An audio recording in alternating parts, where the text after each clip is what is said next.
बिल्लाहि मिनश्शैतानिर्रजीम बिस्मिल्लाहिर्रहमानिर्रहीम वक़ालू इन नत्तबि'ल हुदा मअका नुतख़त्तफ़ मिन अर्दिना। दोबारा, ये लफ्ज़ थोड़े मुश्किल हैं। वक़ालू इन नत्तबि'ल हुदा मअका नुतख़त्तफ़ मिन अर्दिना अवलम नुमक्किन लहुम, नुमक्किन की जो नून है ये नहीं पढ़ेंगे। अवलम नुमक्किन लहुम हरमन आमिनै युजबा। दोबारा देखें, आमिनै युजबा इलैहि समरातु कुल्लि शैइर रिज़्क़ा शैइर रिज़्क़म मिन लदुन्ना रिज़्क़म मिन लदुन्ना वलाकिन्न अक्सरहुम ला यअलमून। ये लोग कहते हैं कि अगर हम आपके साथ हिदायत की पैरवी करेंगे तो हमें अपनी ज़मीन से कोई उचक कर ले जाएगा। ये यूँ था कि काफिरों ने रसूल पाक सल्लल्लाहु अलैहि वसल्लम से कहा कि हम इसलिए भी इस्लाम नहीं ला रहे कि अगर हम इस्लाम ले आएंगे तो अरब लोग सारे इस वक्त काफिर हैं, तो वो हमारी इज़्ज़त करना छोड़ देंगे, हमारे ख़िलाफ़ कत्ल गारत शुरू कर देंगे, तो फिर नतीजा ये निकलेगा वो हमें मक्का मुकरमा से भी निकाल देंगे। तो आपके साथ कलमा पढ़ने का मतलब तो ये है कि हमें अपने वतन और देश भी छोड़ना पड़े, तो ऐसा कलमा पढ़ना तो मुश्किल है। तो ये उनकी एक गलत बात थी। तो उसके अल्लाह ताला ने 3 जवाब दिए उनकी इस बात के कि हमारे कलमा न पढ़ने की मजबूरी ये है कि अगर हम कलमा पढ़ते हैं तो हमें दूसरे जो अरब हैं वो हमारे साथ जंग करके हमें मक्का से बाहर निकाल देंगे, हम बेदेश हो जाएंगे, बेवतन हो जाएंगे, लिहाजा हम कलमा नहीं पढ़ सकते। इस पर अल्लाह ताला ने 3 जवाब दिए। पहला जवाब ये है अवलम नुमक्किन लहुम हरमन आमिना। दूसरा जवाब अगली है तो वकम अहलकना मिन क़रियतिम। और तीसरा जवाब आगे आयत नंबर 60 वमा ऊतीतु मिन शैइन। पहला जवाब ये है अवलम नुमक्किन लहुम हरमन आमिना, भला क्या हमने उनको उस हरम में जगह नहीं दे रखी जो इतना पुरअमन है कि हर किस्म के फल उसकी तरफ खींचे चले आते हैं, जो ख़ास हमारी तरफ से दिया हुआ रिज़्क़ है, लेकिन इनमें से अक्सर लोग नहीं जानते। ये अल्लाह ने पहला जवाब दिया। अल्लाह ने फरमाया देखो जिस हरम में तुम रहते हो मक्का मुकरमा में, ये मक्का मुकरमा हरम कहलाता है। हरम का मतलब ये है यहाँ रहने वालों को अमन हासिल है। उस वक्त भी जबकि मुशरिकीन मक्का इस्लाम नहीं लाए थे, मक्का मुकरमा का पूरे अरब में एहतराम होता था। लोग मक्का मुकरमा में आकर लड़ाई नहीं लड़ते थे, कोई दुश्मन यहाँ मिल जाता तो उसको कत्ल नहीं करते थे, हरम मक्का का एहतराम करते थे। फिर वो अपनी तिजारत के लिए मुख्तलिफ़ किस्म के फल लाकर यहाँ हज के मौसम में बेचा करते थे। और आम दिनों में भी लोग चूँकि हरम में आते जाते रहते थे तो फलों की कसरत होती थी।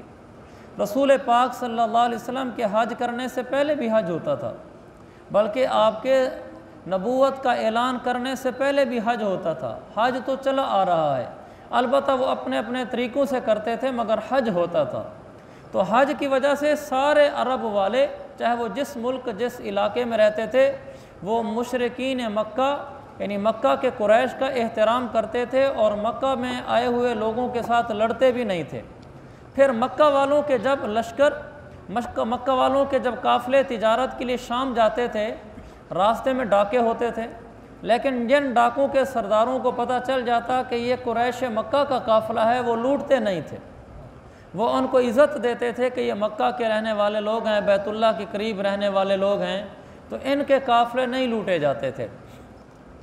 अल्लाह ताला ने इस पर फरमाया कि कैसी तुम गलत बातें कर रहे हो, तुम कह रहे हो कि अगर हम अपने नबी पर कलमा पढ़ लेंगे तो फिर हमें लोग कत्ल गारत करके मक्का से निकाल देंगे। तुम्हें नज़र नहीं आता कि अभी तुम्हें अल्लाह ने इतनी इज़्ज़त दे रखी है, तो कलमा पढ़ लेने के बाद तुम्हें कितनी ज़्यादा इज़्ज़त मिल जाएगी। लिहाजा तुम्हारा ये कहना कि हम मक्का में रहकर कलमा नहीं पढ़ सकते, ऐसा ना हो कि हमें मक्का से निकाल दिया जाए, ये बिल्कुल झूठी बात है।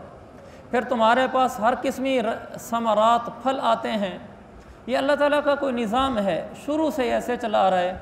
मक्का मुकरमा में फल रहे, अल्लाह ताला ने हर ज़माने में फलों की आमदो रफ्त रखी, यहाँ कसरत से रखी। आज भी जो लोग हरम शरीफ गए हैं उन्होंने देखा है कि वहाँ दुनिया जहान का हर फल मिलता है, इसलिए कि वहाँ दुनिया जहान के लोग आते हैं। वहाँ एक दुकान है, उसका नाम है आलमुल फवाकिह, और अंग्रेज़ी में भी लिखा हुआ है द वर्ल्ड ऑफ फ्रूट, फलों का जहान, अरबी और अंग्रेज़ी दोनों में लिखा हुआ है। उस पूरी दुकान में पूरी दुनिया का हर फल मौजूद है, असली शक्ल में मौजूद है। यानी ये नहीं है कि उनके कोई फ्लेवर्स हैं आपको वो जूस डाल के देते हैं, असली फल लटके हुए होते हैं। हमने चेक करने के लिए उसको हाथ लगा कर देखा भी इसे कि हमारे पाकिस्तान की तरह तो नहीं है, देखने में तो आम लगता है लेकिन हाथ लगाओ तो प्लास्टिक दब जाती है, लगता आम है, लेकिन ऐसा नहीं था। पूरे पूरे सतून थे, वो आम से लटके हुए थे, अनार से लटके हुए थे, फिर कई किस्म के अनार, कई किस्म के फल। एक ऐसा अनार भी वहाँ हमने खाया जिसका दाना ये हमारा उंगली का जो पोरवा है ना, इससे थोड़ा सा छोटा होगा, मोटा, इतना मोटा दाना, और फिर उस दाने में गुठली नहीं। कैसे मैं कहा हमें तो जन्नत याद आना शुरू हो गई है कि बग़ैर गुठली के दाना है उसका अनार का, और वो भी पोरवे से थोड़ा सा कम होगा। हमारे दाने तो इतने छोटे छोटे निकड़े निकड़े से होते हैं। तो अल्लाह ताला ने वहाँ फल हर ज़माने में रखे, हमेशा रखे। शौक़ रखना चाहिए मेरे भाइयों हरमैन जाने का। हरमैन आदमी पैसों से नहीं जाता, हरमैन पासपोर्ट से नहीं जाता, हरमैन इदारे से छुट्टी मिलने से आदमी नहीं जाता, हरमैन कारोबार से वक्त निकाल कर जाने से आदमी नहीं जाता, हरमैन अल्लाह के बुलाने से आदमी जाता है। वो चाहे अमीर को बुला ले, वो चाहे गरीब को बुला ले। ये कोई उज़्र नहीं है कि हमें दफ्तर से छुट्टी नहीं मिली, मेरी दुकान अभी नई नहीं है, मेरे घर में कोई दूसरा फ़र्द नहीं है, या मेरा पासपोर्ट में कोई ऑब्जेक्शन लग गया, या मेरे पास पैसे नहीं हैं। इनमें से कोई वजह नहीं, बस अल्लाह ताला की चाहत हो जाए, सारा निज़ाम आलम उसके हाथ में है।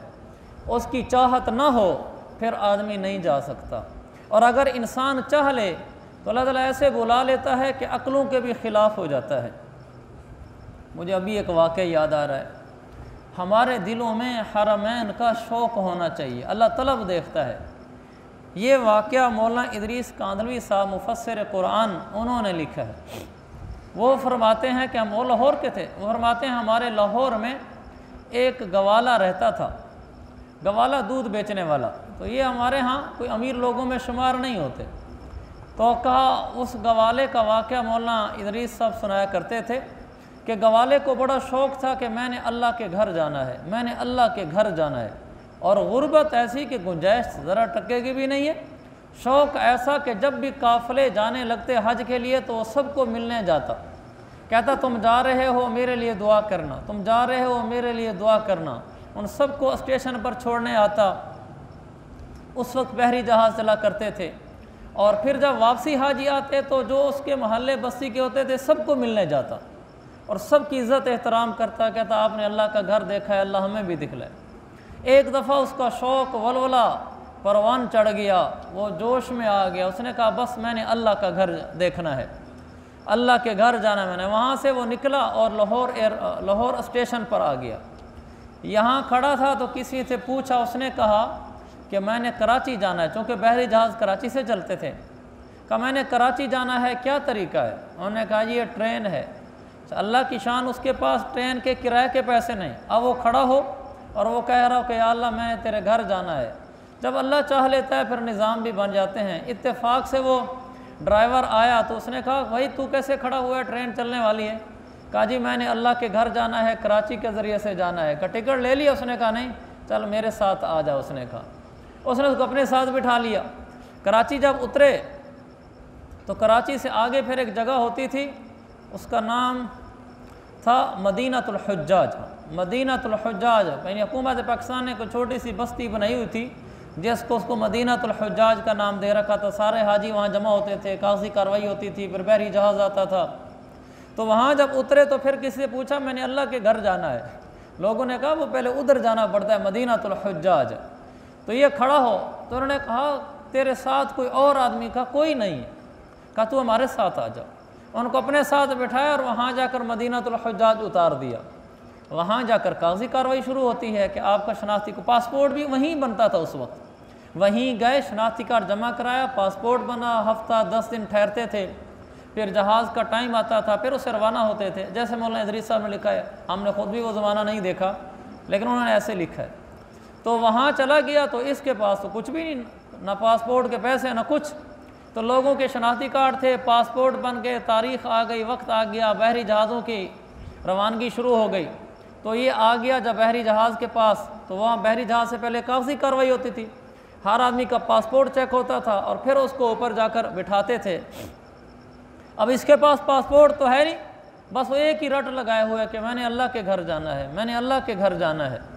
तो लोगों को कहा कि ये लोग जो हज पे जा रहे हैं कैसे जा रहे हैं, कहा ये बस यहाँ जाएंगे, पासपोर्ट चेक कराएंगे, सामान रखेंगे, तो फिर ये चले जाएंगे, जहाज़ ले जाएगा इनको।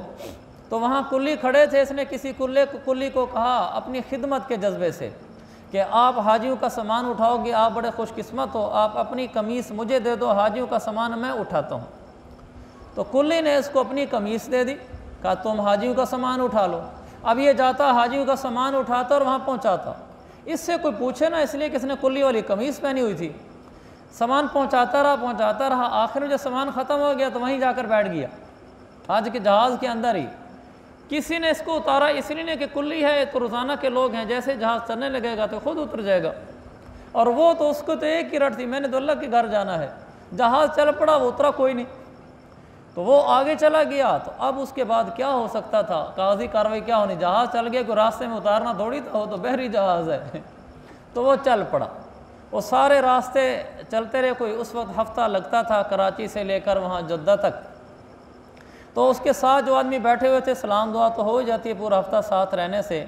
उस आदमी को इसने सारा हाल बताया कि मैं तो ऐसे आया था, मेरे पास तो कुछ भी नहीं, मैं सामान पहुंचाने के लिए ऊपर आया था, तो यहाँ बैठ गया और हज जहाज़ चल पड़ा, तो मैं तो नीचे भी नहीं उतरा। तो उसने कहा अच्छा अब आ गया है, अब किसी को यहाँ बताना, अब ना तो नीचे उतर सकता है ना वापस जा सकता है, लेकिन आगे कागजी कार्रवाई होगी। अच्छा खैर ये चला गया, उससे दुआ सलाम अच्छी हो गई उस आदमी के इस गवाले के साथ और गवाले की उसके साथ। जब जद्दा करीब आया तो वो आदमी तो पहले हज पे जा चुका था, उसने गवाले ने उसको कहा था भी जब जद्दा करीब है तो मुझे बताना ही आपने। उन्होंने कहा ठीक है। जब जद्दा करीब आया, दूर से उसकी रोशनियाँ नज़र आना शुरू हुई, तो उसने कहा कि वो फासला तो बहुत दूर है, लेकिन वो जो अंधेरी हमें अंधेरी में वो दूर से रोशनी नज़र आती है, सुबह तक यहाँ जहाज़ पहुँच जाएगा, ये जद्दा है। जब सुबह का वक्त आया तो उस वक्त जहाज़ रोशनी शुरू हो चुकी थी और जद्दा के बिल्कुल सहले समंदर के करीब लगने लगा था। तो इसने छलांग लगा दी नीचे समंदर में। ये घबरा गया, इसने कहा ये गवाले ने कैसी नादानी की है, यहाँ छलांग लगा दी है और यहाँ पीछे तो किसका कोई हिसाब किताब भी नहीं, ना इसको कोई वली वारिस है, क्या होगा इसका। खैर इसने भी किसी को नहीं बताया, इसलिए कि पहले उसकी कागजी कार्रवाई पूरी नहीं थी, फिर हर आदमी डरता भी है कि मैं बता दूँ कि मेरे लिए मसला ना बन जाए। इसने छलांग लगा दी वहाँ समंदर में और वो जहाज़ थोड़ी देर आगे जाके लंगरअंदाज हो गया। जहाज़ उतर गया, वो सारे उतर गए, सामान लेकर वो सारे बसें आ गई, उनको मक्का मुकरमा ले गए। अब ये जो वहाँ पानी में गिरा था तो वो सहले समंदर, क्योंकि जहाज़ ने वहीं लंगरअंदाज होना था, ये तैरता तूरता आखिर किनारे लग गया। लेकिन किनारे लगा तो बेहोश था पानी की वजह से, पानी ज़्यादा अंदर चला गया था, लेकिन बाहर निकल आया। वो धूप आई, पानी की काई की उसने, तो कुछ तबीयत में इफाका हो गया। इफाका होने के बाद फिर आगे चलना शुरू हो गया। और उधर से उस जिस आदमी ने इसको छलांग लगाते हुए देखा था वो परेशान था, वो मक्का मुकरमा पहुंच गया। अब इसकी यहाँ ख़बर कोई नहीं, और वहाँ वो मक्का मुकरमा गया, कुछ दिन ठहरे, आखिर हज शुरू हो गया। हज के दिन शुरू हो गए तो वो इसका दोस्त वो हज पे चला गया, मिना गया, मिना से फिर आगे अरफात, मुज़दलिफ़ा, वापसी मिना आया तो इसने देखा कि एक आदमी है, इसके दोस्त ने देखा कि एक आदमी है जमरात के करीब खड़ा है, अरबी रुमाल और अरबी इकाल, ऊपर वो रस्सी नहीं बांधते काली, उसको इकाल कहते हैं, अरबी इकाल उसने बांधी हुई है और वो खड़ा नफल पढ़ रहा है। तो ये कहे दोस्त कि हो ना हो ये बंदा तो वही है, फिर कहे कि मेरा ज़मीर क्या मुझे रात को ख्वाब तो नहीं दिखला रहा।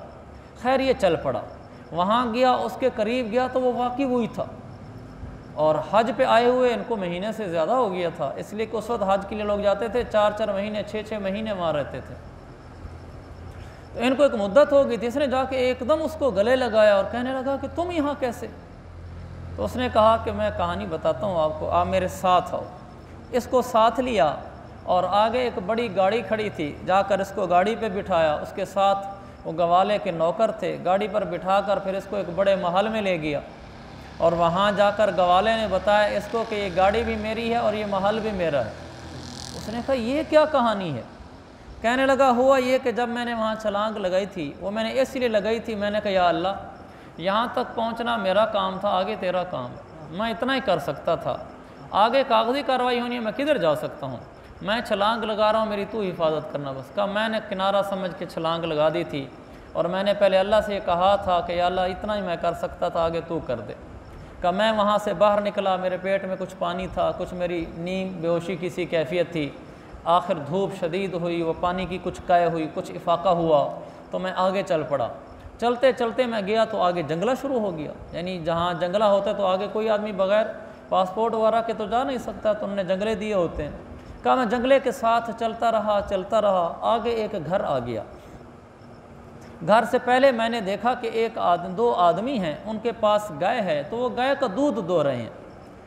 असल तो मेरे अजीज़ भाइयों अल्लाह का निज़ाम होता है, फिर अल्लाह असबाब खुद ही बना देता है। अब अल्लाह ने इसको मिलाना ही गाय वाले से था। वो गाय तो कहा दो आदमी हैं, गाय के नीचे बर्तन रखते हैं दूध दोने के लिए, तो गाय उनको दूध नहीं दोने दे रही। तो मैंने उनको जाकर कहा कि मैं दूध दो दूँ। वो मेरी ज़बान नहीं समझते थे, मैं उनकी नहीं समझता था। मैंने उनको इशारों से बताया कि दूध मैं दो दूँ। उन्होंने वो दूध का बर्तन मुझे दे दिया। कहा वो अनाड़ी लोग थे, अरब के लोगों ने गाय कब देखी है, उनकी तो ज़िंदगी बकरी और ऊँटों में गुजरती है, जैसे हमने ऊँट कभी नहीं देखे। तो उनको बेचारों को गाय का दूध दोना नहीं आता था। वो दो आदमी इकट्ठे मिलकर लगे हुए थे, वो बड़ी मुश्किल से कोई 1 किलो निकालते थे गाय में से दूध। मैं गया और मैंने अपने तरीके से गाय से वो पूरा बर्तन भर के उनको दे दिया।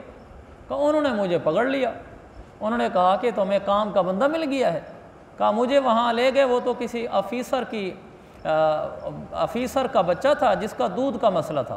कहे मुझे ले गए, वहाँ अंदर जो अफीसर की बीवी थी उससे कहा जी एक अजमी आदमी है। तो उसने पूछा ना कितना दूध कहाँ से लेकर आ गए। उसने कहा जी हमारी गाय का है। कहा रोज़ाना तुम 1 किलो दूध लेकर आते हो, इतना ज़्यादा कहाँ से आ गया। उन्होंने कहा जी हमें तो निकालने का तरीका नहीं आता था, एक अजमी आदमी हमें मिला है तो उसने ये दूध हमें भर के दिया है। उसने कहा बुलाओ उसको। अल्लाह का निज़ाम देखो, ये उस अफीसर की बीवी थी जिस अफीसर का वहाँ एयरपोर्ट के ऊपर कोई बड़ा ओहदा था। तो इस अफीसर की बीवी के पास इसको पहुँचा दिया गया। तो उसने पूछा इससे कि तुमने दूध कैसे निकाला है। तो अब चूँकि अफीसर की बीवी थी, आगे लिखा हुआ नहीं था, लेकिन मेरा ख्याल ये है कि उसने कोई तर्जमान मंगवाया होगा जिसमें इन्होंने आपस में बातचीत की होगी। इससे पूछा कि तुमने दूध कैसे निकाला। उसने कहा जी मैं पंजाब का हूँ, पाकिस्तान का हूँ, हमारे यहाँ तो गायें आम होती हैं, हमें तो इसको निकालने का तरीका आता है। तो वो कहने लगी कि ये मेरे 2 मुलाजिम जाते हैं, रोज़ाना बमुश्किल आधा पौना किलो, कभी ज़्यादा 1 किलो निकाल के आते हैं, और हमें मजबूरी ये है कि मेरा बेटा, ये एक ही हमारा बेटा है, हमारी कोई औलाद नहीं है। और मेरे जो वालिद साहब हैं वो बहुत बड़े मालदार आदमी हैं, मक्का मुकरमा के रिहायशी हैं, मेरी कोई औलाद नहीं होती थी। एक अरसे के बाद हमारा बेटा हुआ तो ये दूध नहीं पीता था। किसी डॉक्टर ने कहा कि इसको गाय का दूध पिलाओ। हमारे यहाँ गाय होती नहीं थी, तो ये हम एक गाय कहीं से लेकर आए, 2 मुलाजिम लेकर आए जिनका काम सिर्फ दूध निकालना है। तो तुम ऐसे हो जाओ कि हमारे पास ठहर जाओ, यहाँ गाय का दूध निकाल दिया करो, हम तुम्हें जितनी तनख्वाह कहेंगे देंगे। इसलिए कि उनकी तो बेटे की ज़िंदगी मौत का मसला था, उसने गाय के दूध पे पलना था और इनको गाय का दूध निकालना नहीं आता था। ये कहे नहीं मैंने अल्लाह के घर जाना है, मैंने अल्लाह के घर जाना है। वो कहें कि तुम ठहर जाओ, हम तुम्हें अल्लाह का घर भी दिखला देंगे, नहीं मैंने बस अभी जाना है। तो उसने फिर उसको बिठा दिया, अपने वालिद से रब्ता किया, कहा एक आदमी अजमी आया है, मेरे तो बेटे की ज़िंदगी का मसला हल हो गया है, वो तो एक वक्त में पूरा बर्तन भर के दे देता है दूध का। तो उसके वालिद साहब ने कहा कि इसको मेरे पास भेज दो, मैं यहाँ इसको अपने पास रखता हूँ। तो उसके वालिद साहब ने उसको वहाँ से मक्का मुकरमा बुलवा लिया। ये मक्का मुकरमा पहुँच गया। उसके वालिद ने पूछा इससे कि तुम्हें गाय का दूध दोना अच्छे तरीके से आता है। इसने बताया, दूध दोकर निकलाया। वो खुश हो गया, चलो मेरी बेटी का घर बस जाएगा, उसका बेटा जवान हो जाएगा। उसने कहा तुम ऐसा करो कि यहाँ रोज़ाना मेरी काफ़ी सारी गाय मैं ला कर आपको दे देता हूँ, तुम दूध दोह कर दिया करो, हम भी पिया करेंगे, हम रोज़ाना यहाँ से अपनी बेटी को भिजवा दिया करेंगे।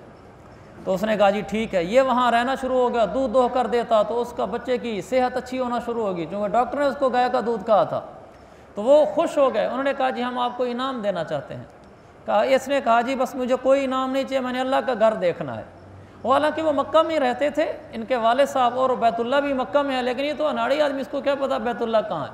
उन्होंने कहा, हम आपको अल्लाह का घर भी दिखलाते हैं, तो मैं तुम्हें एक इनाम देना चाहता हूँ, वो तुम इनाम ले लो पहले। उन्होंने कहा जी क्या इनाम है? कहा, मैंने मालूमात कराई हैं, हमारा जो दामाद है वो वहाँ एयरपोर्ट पे ऑफिसर है, पाकिस्तान से आखिरी बहरी जहाज़ फ़लाँ तारीख को आ रहा है और उसमें अभी इतने दिन बाकी हैं। तुम्हारी बीवी और तुम्हारे बच्चे, तुम उन सबको यहीं बुला लो, ये हमारी तरफ से तुम्हारे लिए घर है और गाड़ी है, तुम सिर्फ हमें दूध दो कर दिया करो, बस ये घर हम तुम्हारे नाम करते हैं। उसने कहा, अल्लाह ने मुझे बहुत घर दिए, मेरे लिए घर देना कोई मसला नहीं है, एक गाड़ी देना भी मसला नहीं है, नौकर भी साथ देना कोई मसला नहीं है, तुम मेरे नवासे की ज़िंदगी का सबब बने हो, अल्लाह ने उसको ज़िंदगी दी है, मेरी बेटी की गोद आबाद हो गई है, हमारी तरफ से तुम्हें ये घर भी है और तुम हमारी तरफ से तुम्हें ये गाड़ी भी है, ये नौकर भी हैं, और अपने बीवी बच्चे यहाँ बुला लो। मेरे ख्याल में उस वक्त नेशनलिटी का इतना मसला नहीं होता होगा, इसलिए कि ये तो मुझे मालूम है कि जब मौलाना हुसैन मदनी रहमतुल्लाह और शेख हदीस साहब मदीना मुनव्वरा गए थे, उस वक्त कोई नेशनलिटी नहीं होती थी, जो आदमी जाकर वहाँ ठहरना शुरू हो जाए वो वहीं का शहरी होता था। तो इसको उन्होंने मकान भी दे दिया, नौकर भी दे दिया, गाड़ी भी दे दी। कहा, मैं सिर्फ उनके गाँव का दूध निकालता हूँ, बाकी इसके अलावा सब कुछ ये मेरा अपना है, अब सारी ज़िंदगी में अल्लाह का घर ही देखता रहूँगा। का फिर वो उन्होंने मुझे अल्लाह के घर पहुँचाया, मुझे बैतुल्ला दिखलाया, तो उसके बाद अब मैं यहीं रहता हूँ, जब मेरा दिल करता है मैं चला जाता हूँ, अल्लाह का घर देख आता हूँ। तो मेरे अज़ीज़ भाइयों, सच्ची तड़प दिल में हो तो अल्लाह ताला गवाले को भी बुलवा लेता है, बाल बच्चों समेत बुलवा लेता है, वहाँ घर दे देता है, सवारियाँ दे देता है। ये सच्चा वाक़या है, कोई फ़लसफ़ा नहीं है, लेकिन दिल की तड़प की बात है, पैसों की बात नहीं है। ओहदों की, वो तो बेचारा पढ़ा लिखा भी नहीं था, लेकिन अल्लाह ताला ने चाह लिया तो अल्लाह निज़ाम ख़ुद बनाता चला गया उसका। जब अल्लाह चाह लेता है, अल्लाह निज़ाम कायनात बदल देता है। कमी कोताही मेरे अज़ीज़ भाइयों हमारे पास है, और अल्लाह की तरफ से ख़ज़ानों में कोई कमी नहीं है। वैसे ही लंबा किस्सा हो गया, तो हमारी इस आयत पर ही दर्स ख़त्म हो गया। नीयत कर लें मैं और आप, हम रोज़ाना 2 रकात नफिल पढ़कर अल्लाह से मांगा करेंगे कि या अल्लाह हमारा गवाले जैसा ईमान तो नहीं है, लेकिन जज्बा हम भी रखते हैं। अल्लाह मैं अपने दर पे बुला, हमें अपने घर पे बुला, या अल्लाह हमें वहाँ की ज़ियारत नसीब फरमा। अल्लाह ताला चाह लेगा मेरे अज़ीज़ भाइयों, हो जाएगा। लेकिन इंसान कोशिश भी करे, पैसे भी इकट्ठे करे, नफिल भी पढ़े, असबाब भी बनाए, कहीं ड्यूटी करता है छुट्टी ले, दुकान करता है उसकी कोई मैनेजमेंट करे कि किसी तरीके से मैं चला जाऊँ, और अगर ज़िम्मेदारा है तो पैसे थोड़े थोड़े इकट्ठे करना शुरू करे, कोई गाय बेचे, कोई भैंस बेचे। हर आदमी अपने लिहाज से जो उसके पास असबाब हैं, है तो दिल की बात, इंसान हिम्मत कर ले तो अल्लाह ताला बुला लेता है। तो आज से पक्की नियत कर लें, रोज़ाना 2 रकात नफिल पढ़ना, और अपने पास जितना माल, असबाब, पैसे, जानवर जो कुछ है, उसमें से पैसे निकाल कर इकट्ठे करना, ताकि अल्लाह ताला मुझे बुला ले। अल्लाह ताला हम सबको अपना दर, अपना घर और अपने हबीब सल्लल्लाहु अलैहि वसल्लम का दर दिखलाए।